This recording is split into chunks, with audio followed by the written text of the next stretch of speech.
I previously wasn't going to be using the Jiffy strips, but I decided to use them. We found this strip of filling up like up to here, maybe up to here, of regular soil, and then filling up the rest of it with seed starter, so that you put your seed on the top, and then as the seed, so it doesn't have a lot of nutrients in the seed area. And then as it starts to sprout and everything and it's big enough, it can grow down its roots into the soil, and then you don't have to transfer these out and into one of these with soil. So that works. But unfortunately, I'm out of regular soil right now, and I have a lot of seed starter.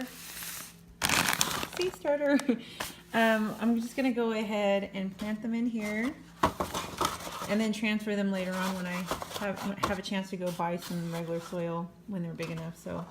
So I was previously going to do this because this would be the easy way. I wouldn't have to do all that work all over again. But since I want to get started on this, and it's been storming, I don't feel like driving far to a store. I'm just going to go ahead and do this. And this is going to be a couple of weeks or a week or two before I have to transfer them. So, oh well, yeah, it's fun anyway. It's a hobby of mine, so I don't mind. Okay, so I got my seed starter stuff here. And here's one of these peat pots, the sink. Gonna go ahead and start filling these up. So I'm gonna fill them up about halfway. There we go. Very, very lightly. Great.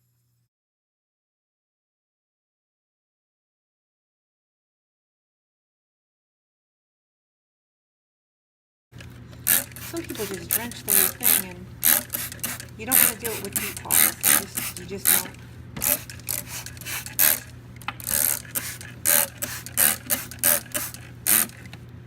Okay. Fill these all the way up.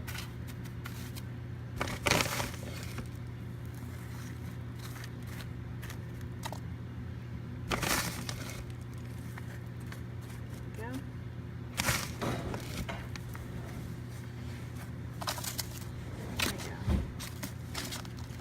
So I got one here filled. And go ahead and pick this up. Put it in my, thank you. Like I said, you want to keep them nice and moist, so let me go ahead and put these down. Try not to get the actual pot that wet. I just want the starter mix nice and moist.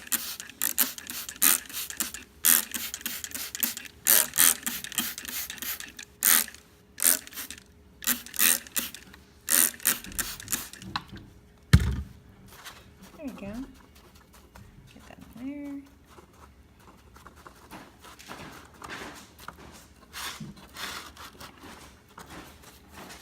Okay. So you might be wondering, why use a starter mix? Why not just use soil? Starter mix has less nutrients, which is a little bit better for your seeds.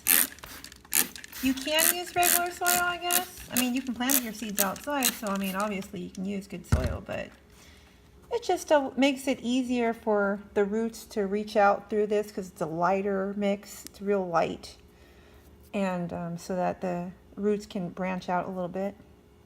I want to know, learn how far deep do I plant these? A butternut squash seed, it says to plant them about 1 inch.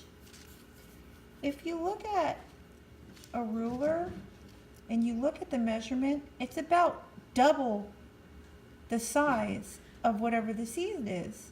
So I mean, if you have a seed that's just a tiny little speck, you just want to barely just throw it on top of the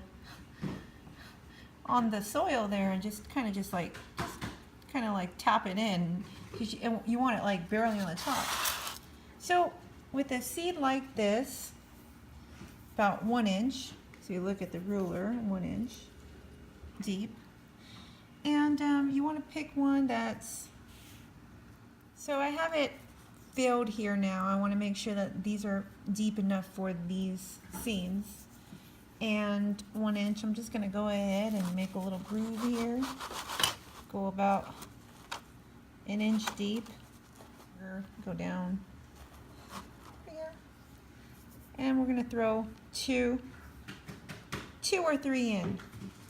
I'm going to do it to this side.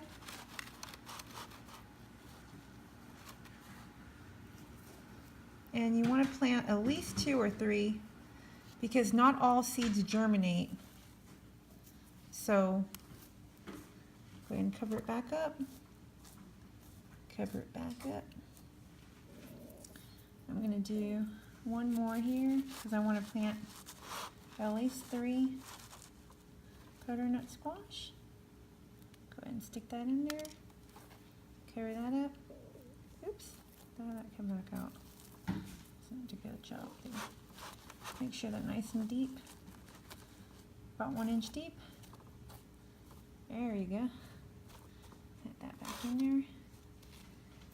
Yeah. Pack it in.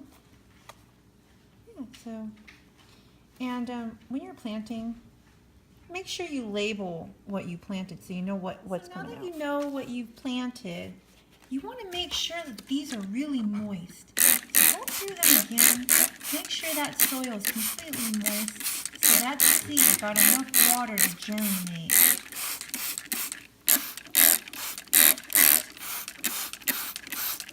Always get a spray bottle, you know, filled with good water. Yeah, there you go. And that should be good. So now I'm showing you, these are oregano seeds. And literally, they're smaller than the tip of a lead of a pencil. They're super, super, super, super small. I don't know if you can see exactly how small these are, but we're talking not centimeters, millimeters. So you might want to think, how far do I plant these? Like I said, double its size. So basically, you're just gonna barely sprinkle these on the top of your soil, really. So basically what I did is I put them on the tip of here, and I'm just gonna actually just sprinkle them. Jeez.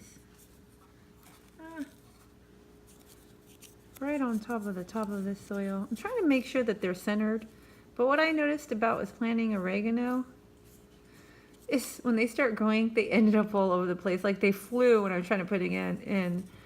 And that's fine. I've actually, as long as you just be careful, they're really, really tiny. So just barely even touch it, tap it. That's basically digging it in. I mean, just barely going like that, just tapping the top of the soil basically. It's in there.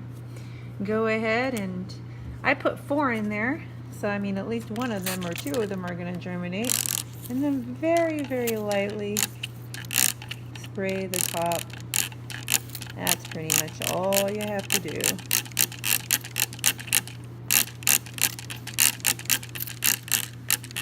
There we go. And what's handy about having a spray bottle is it's really, really, really nice on the soil. It's very gentle. It's not like pouring water on there, you know, or anything like that when you have a spout. Spray bottles are perfect for germinating your seeds. So I have some purple basil here. I'm going to put next to my oregano. And go ahead and just sprinkle that. Try to get them at the right, all in the right spot, you know. So that when they come out, they'll come out next to each other. And just tap them in. But you can even throw a little bit of soil on top of them. It just is like they're barely in there. I see a seed right there on the top. There we go. Got that in there. You gotta look really closely, make sure that there's no seeds on the top. But I mean, it should be a little bit underneath, but barely they're in there. Just barely under the surface. Just barely under the surface. Like literally, it's about that much on top of, that much soil is sitting on top of them. So yeah. And like I said, small seeds are whatever the size of the seed is, it's double. If it's half an inch, if the seed is half an inch, you plant it an inch deep. If the seeds are just a speck, you just barely throw it on top and pat it in. So I have everything set up underneath my grow lights here. And I'm gonna go ahead and put on the lights. And I'm gonna have these lights on a timer. But since I just planted them tonight, I'm gonna go ahead and leave them on tonight since it's late. And then go ahead and set my timer here. I actually did a video tutorial on how to set these timers. You can find them pretty cheap at, you know, like Home Depot. And basically, these little pegs come up and down. So if I were to pull these up, see? So as long as they're all down, it'll stay on as a timer. It's almost 11 o'clock right now, so you want to set the time now. And then let's say you want the lights to come off at a certain time. Like say I want them to turn off at 6 a.m. I can always put that up. And then I start taking these all up. And it'll be off. It'll turn off automatically at 6 a.m. until 7, and then it'll come back on 8. So, but I'm going to actually reset this tomorrow so that the timer is actually running where it comes on at 6 a.m. and then turns off, you know, around 9 p.m. So I'm just going to go ahead and have this lights on since I just transplanted these for this evening. And as you can see, and these ones are LED lights. What's cool about these is if you put a little money into them, they should last about 15, maybe even 20 years.